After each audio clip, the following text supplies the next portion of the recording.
Why won't you die? This guy's nuts. Matt, try and shoot him. He's...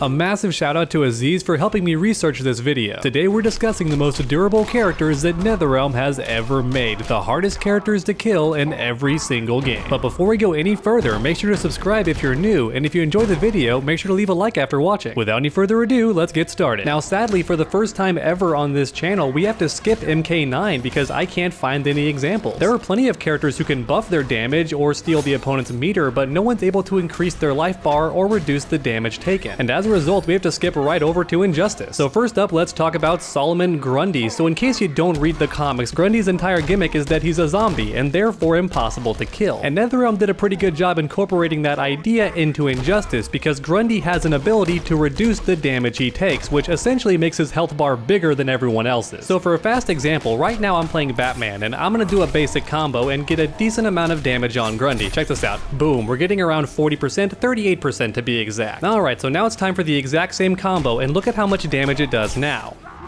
Oop.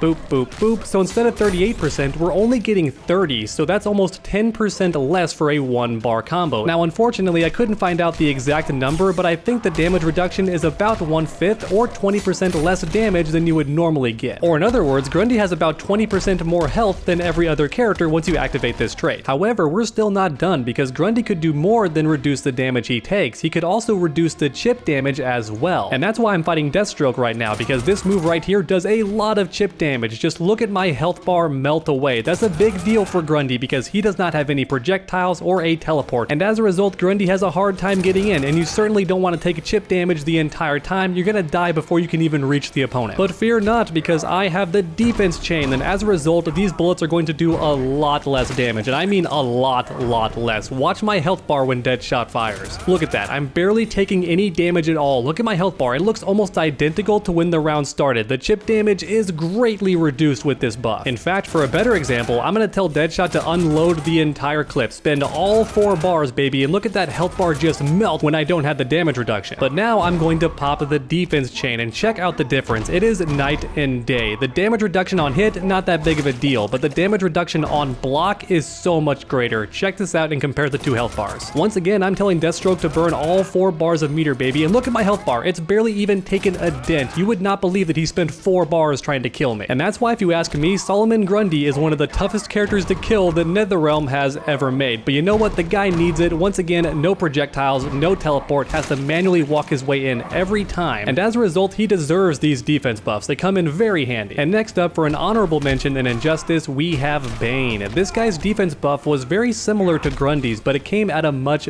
bigger cost. Bane has a damage buff called Venom, and he has 3 different levels. So for level 1, he gets a slight damage increase on his combos and also takes less damage as well. And of course, the higher you go, the better the damage buff and the better damage reduction as well, up to 3 different levels. So for example, if I pop all 3 levels of Venom, I become much harder to kill. The damage I take is greatly reduced. However, here's the trade-off. When that Venom runs out, I actually take more damage. And to make things even worse, the damage increase you take is greater depending on your Venom level. So at Venom 1, when it runs out, it's not that big of a deal. I'm taking more damage than usual, but not that much more damage. However, at level 2, things start getting a bit more serious. Bane becomes a lot easier to kill, and then at level 3 debuff, he becomes the easiest character to kill in the entire game. The guy's a chump. Once level 3 Venom runs out, you can easily kill Bane in just 2 combos. And that's why Bane's an honorable mention. He does become harder to kill when the buff is active, but once it goes away, he becomes the easiest character to kill, so it's a real catch-22. And now it's time for Mortal Kombat X, and in this game we have to talk about Kotal Kahn, because this guy was also extremely hard to kill for 2 different reasons. For starters, we have the Obsidian Totem, so not only does this reduce the damage the Kotal Kahn takes, but he also gains meter while taking damage and even blocking your attacks. So not only does this totem make Kotal Kahn harder to kill, but it's also giving him all the meter he needs to beat your booty and do a high damage combo. And that's why I'm fighting Ferritor right now, because this guy has some of the easiest combo damage in the entire game. Look at this, only 1 bar and he's getting 38%. However, now let's activate the Obsidian Totem and see how much damage that combo does this time around.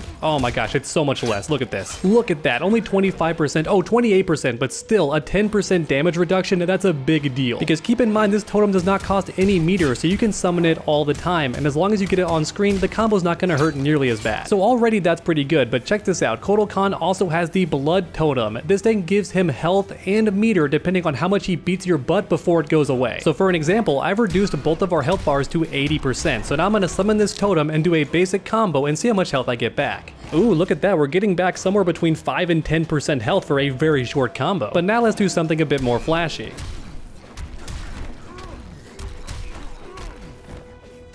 Ooh, and look at that giant leap in health. Once again, Kotal Kahn, very hard to kill in this game, especially in this variation. And now it's on to Injustice 2, and in this game, I'm being literal when I say Darkseid has the most health in the game. He is the only character with 1100 health. And the reason that's kind of funny is because at the next health tier, there's like 10 different characters, so a lot of them are tied for second place, but only one person stands alone at first place, and that's Darkseid with the most health. And for comparison, believe it or not, Superman has the lowest health in the game, and he's not the only one. There are about 4 or 5 characters that have health as low as him, but even so, they're all tied for last place. And in case you're wondering why that is, it has nothing to do with the story, it's just a balancing thing. Characters that are really strong have weaker health to balance them out, and characters like Darkseid that are a bit more lacking or lower tier have a longer health bar to compensate. But no matter what the tier list tells you, Darkseid is the hardest character to kill in Injustice 2 because his health bar is dummy thick. And now it's finally time for MK11, and first up we have to talk about Scarlet because this character has so many ways to recover health. First up we have the Bloodshot. Amplify on hit, look at that, 76 health back right away. In fact, you can do it 2 times because comboing into this thing is super easy and convenient, so before you know it, you've recovered about 15% health. And next up, we have Cell Siphon. The range on this thing is ridiculous, and once again, a meter burn to get some health back. Now, it's not nearly as much as Bloodshot, in fact, it's about half, but even so, it's just one more way to get health back. And just like Bloodshot, it's very easy to combo into and also leaves the opponent standing, which means a no wake up for them, and you're at plus frames as well. In fact, even Scarlet's parry will give her health back if you amplify. Just look at that, plus 95, that is nuts. Almost 10% health every time you parry the opponent and then spend the bar. That is really strong. So as you can see, Scarlet has a bunch of ways to get her health back. The only drawback is it costs you meter every single time. And we're still not done because Scarlet also has Crimson Shield. This gives her a damage reduction, just like Solomon Grundy. So for an easy example, I'm going to tell Dvorak to do an uppercut, a very damaging attack, 140 in fact. Oh, it hurts a lot. Pop the Crimson Shield, only 119. Boom, taking less damage, and then on top of that, I can get the health back. Look at my health bar, it's like I took no damage at all. So when you combine all these different things, Scarlet can be very tough to kill in Mortal Kombat 11. And next up, let's talk about Robocop, because just like Darkseid, he has the most health in the game. If you look at the health bars there in the top center, he has 1100, whereas Cetrion only has 950. So even though Robocop's health bar looks the same as Cetrion's, his health bar will deplete less quickly. So once again, for a fast example, we have an uppercut. Look at my health bar, and then look at Cetrion's. Same move, same damage, but she lost more health because her health bar has less health overall. I know I worded that kind of confusing, but hopefully you get the idea. I'm gonna be honest with you, I think the only reason NetherRealm gave Robocop more health is because he's so boring, and as a result, they had to give you some reason to play him, and the main reason is that health bar and his keep away. However, NetherRealm realized that Cetrion's actually better if you want to play keep away, and she has better combos too, and as a result, they gave more health to Robocop. And then finally, we have Kotal Kahn again, because just like in Mortal Kombat X, he can summon a totem that reduces the damage he takes. However, in this game, he can summon up to 3. And of course, each time you summon a totem, you take even less damage. And once again, for the old reliable test, we have the uppercut. By default, 140 damage, but this time I'm going to summon all 3 totems, and let's check out the damage then. Yo, only 56? That is a huge damage reduction. Do it again. Give me one more. Oh my gosh, I've barely taken a scratch from 2 uppercuts. That's insane. And what makes that even funnier is Kotal Kahn can regain his health by standing in the sunbeam. Look at that health bar just regenerate, and then on top of that, you're taking less damage from everything. That is a deadly combination. In fact, before this game allowed custom variations in competitive modes, it was very common to fight a keep away character by doing the damage reduction totems and then just summoning the sun and then just throwing your discs and staying at full screen. That was a god tier strat with Kotal Kahn. However, with that said, there is one very big downside. In this game, when a crushing blow happens, a lot of stuff gets deleted, including the damage totem. So look at that, they're gone. I gotta summon them all over again. So that really does suck, but thankfully there is a silver lining because the crushing blow itself will do less damage. As you can see, it's only doing 106 and it should do way more by default. So as you can see, Kotal Kahn, Robocop, and Scarlet are the most durable characters in Mortal Kombat 11. This deadly trio is very tough to kill. Now, alright everyone, that's it for the most durable characters in every NetherRealm game, but let me know in the comments section if I missed anybody. And then while you're down there, make sure to leave a like if you enjoyed the video. It really does help my channel out a ton. And then keep that combo going by subscribing and ringing that bell. That way you never miss a future video. Make sure to come back next time, and as always, stay underdogs.